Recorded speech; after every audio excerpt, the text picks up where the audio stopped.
وملائكته يصلون على النبي يا أيها الذين آمنوا صلوا عليه وسلموا تسليما اللهم صل على سيدنا ومولانا محمد وعلى آل سيدنا ومولانا محمد وبارك وسلم عليه.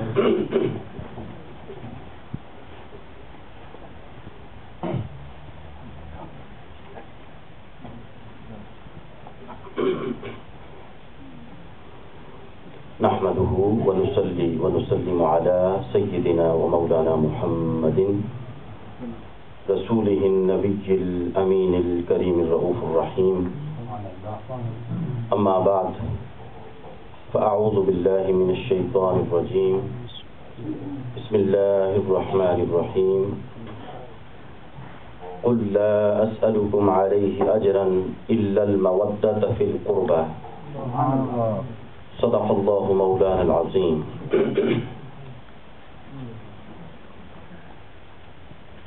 محترم و مکرم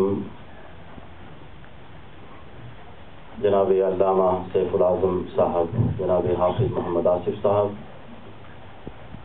اور منتظمین مجلس ہذا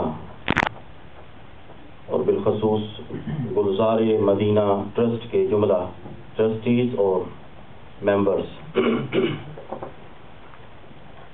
سب سے پہلے میں تمام انتظامیہ کو آج کے اس جلسے کی مبارکبادی پیش کرتا ہوں کہ ماہ محرم الحرام شریف کے دوران اس جلسے کا انعقاد کرنا طے پایا تھا، مگر سنو فالنگ کی وجہ سے، موسم کی خرابی کی وجہ سے اس کو ملتوی کرنا پڑا. مگر یہ آپ سب کی محبت کی علامت ہے کہ ذکر حسین کی یہ مجلس اور ذکر اہل بیت اطہار کی یہ مجلس آپ نے اس کو ادا کیا، کیونکہ ہر عمل کی ایک ادا ہوتی ہے اور ایک قضا ہوتی ہے، اور محبت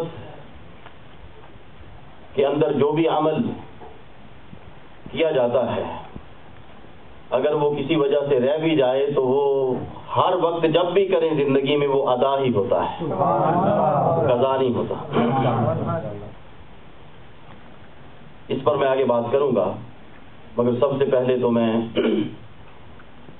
جو جگہ یہاں آپ سب ساتھی گلزار مدینہ ٹرسٹ کے ساتھی اور آپ سب کمیونٹی یہاں کی لینے کے لیے کوشش کر رہے ہیں، اس کوشش پر اور اسٹرگل پر سب سے پہلے مبارکباد پیش کرتا ہوں. باقی بات آخر میں کریں، مگر شروع میں مبارکبادی کی بات ہے، کیونکہ یہ جمعہ یہ سلسلہ ہم نے یہاں پر 6 سال پہلے 5.5 سال پہلے شروع کیا تھا، اور الحمدللہ جتنی اللہ نے ہمیں توفیق عطا فرمائی 2 سال پونے 2 سال لندن سے یہاں آ کے ہم جمعہ بھی پڑھاتے رہے اور یعنی خدمت دین اسلام کی کرتے رہے.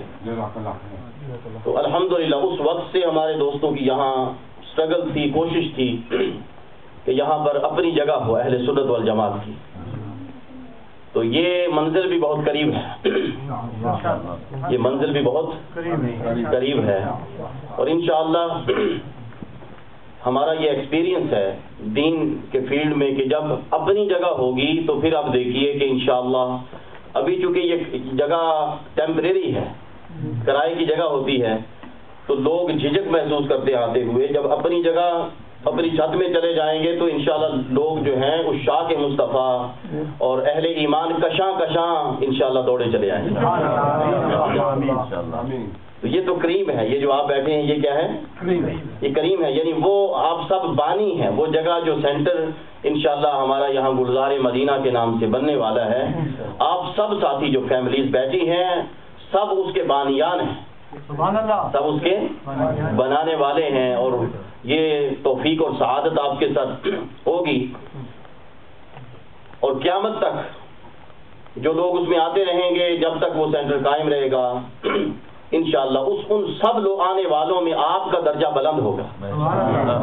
السابقون الاولون، سب صحابہ کرام کا بڑا رتبہ ہے، مگر قرآن پاک میں آتا ہے کہ وہ انصار اور مہاجرین صحابہ جو سب سے پہلے ایمان لائے اور ایمان لانے میں سبقت لے گئے، ان کا درجہ قرآن پاک نے زیادہ بلند قرار دیا ہے۔ تو سب سے پہلے تو میں مبارکباد پیش کرتا ہوں۔ قرآن پاک کی جو آیت سورہ شورا کی آیت میں نے پڑھی ہے، مختصر چھوٹی سی آیت ہے، مگر اس کے اندر ایک بہت بڑا درس ہمیں دیا گیا ہے۔ محبت اہل بیت کے حوالے سے رب کائنات نے فرمایا قل، اے محبوب فرما دیجئے۔ اب کون فرما رہا ہے؟ یہ بات رب کائنات قرآن پاک میں خود فرما رہا ہے۔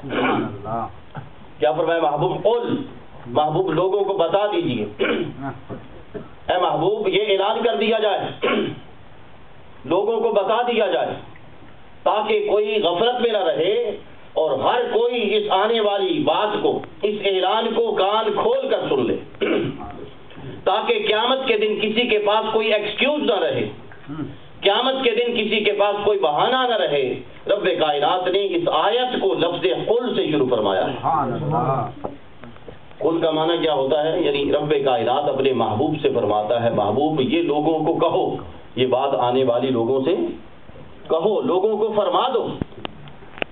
حالانکہ سارا قرآن پاک الحمد سے والناس تک اللہ نے اپنے محبوب سے کہا اور رسول مکرم صلی اللہ علیہ وسلم نے ہی ہم سے کہا۔